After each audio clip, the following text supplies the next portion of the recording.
खेती में रिस्क यानी जोखिम बहुत होती है। इसको कम करने के लिए मैं अपने बहुत सारे किसान मित्रों को कहता हूं कि आप डाइवर्सिफाइड यानी अलग अलग फसलों या अलग अलग जो हमारे बागवानी फसल है इनके ऊपर जाना चाहिए।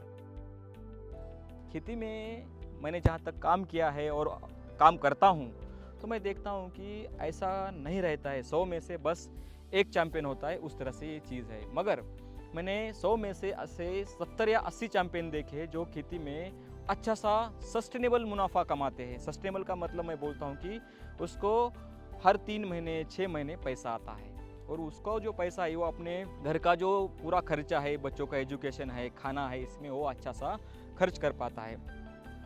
तो आज मैं आपको बताऊंगा कि डाइवर्सिफाइड फार्मिंग का क्या मतलब होता है। डाइवर्सिफाइड फार्मिंग का मतलब होता है कि आप जैसे आम लिया, अभी ये आपको इनकम कब हो जाएगा, समर के मंथ में यानी मई और अप्रैल और जून तक इसका आपको पैसा मिलेगा।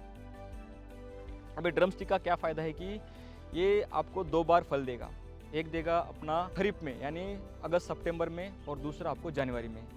जैसे बड़ा हो जाएगा रेगुलर मार्केट मिलना शुरू हो जाएगा। अब अमरूद का क्या है कि सबसे बढ़िया चीज़ देखा जाए इसका तो क्या है कि इसमें आप छोटा थोड़ा रह के भी इसका फल जो है आप कभी भी ले सकते हैं, पूर्णिंग के ऊपर इसका डिपेंड रहता है। ये भी अगर मार्केट में जैसे समर सीज़न है, ठंडी का मौसम है, इसमें अच्छा इसका रेट मिल जाता है। इसके बाद मैं भी दिखाता हूँ आपको कस्टर्ड एप्पल। आपके यहाँ इसको सीताफल हमारे इधर बोलते हैं, ये भी है। अभी देखो अभी ये सीज़न इसका शुरू है। ये क्या है कि ये सब चीज़ें आपको क्या करेगी, स्टेप बाय स्टेप से इनकम देना शुरू हो जाएगी। अब ये तो आपने समझ लिया कि डाइवर्सिफाइड फार्मिंग क्या है। अब इसका दूसरा पार्ट मैं आपको बताता हूँ कि ये खेती करते समय हमें एक खास विशेषज्ञ की ज़रूरत होती है। यहाँ आप देख सकते हैं कि ड्रम सहजन को देखो आप।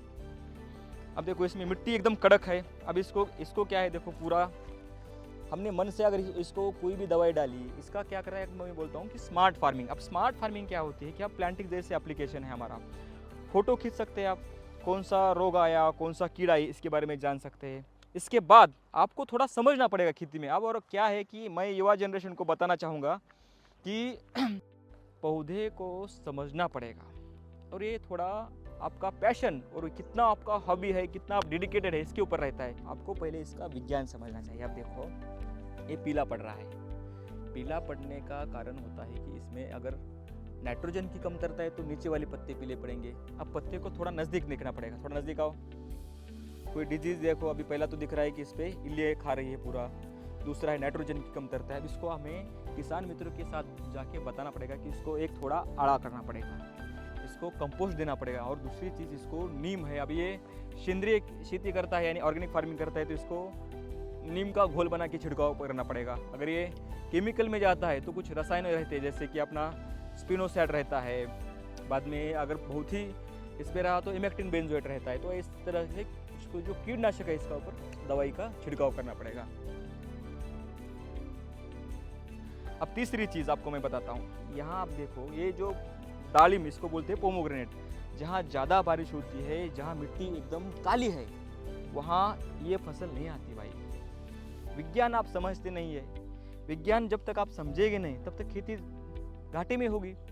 अब इसका विज्ञान है, इसको ज़्यादा बारिश में नहीं आएगा, ये ज़्यादा बारिश आ जाएगी, बढ़े ही नहीं पाएगा। और दूसरी चीज़ थोड़ा नज़दीक आके दिखाओ, ये जो हमारी काली मिट्टी रहती है ना, ये ज़्यादा पानी सूख लेती है। अब इसमें कैल्शियम भी ज़्यादा है मिट्टी में। मैं खुद कृषि वैज्ञानिक हूँ और मिट्टी में काम करता हूँ तो मेरे को पता चल गया। देखो ये थोड़ा देख के, यहाँ ये फसल लेनी ही नहीं चाहिए। ये किसान कितना भी खर्च करेगा, यहाँ डॉक्टर दिन रात भी बैठे गए तो भी ये फसल नहीं सुधर जाएगी, क्योंकि ये इस वातावरण, इस मिट्टी के लिए नहीं बनी है।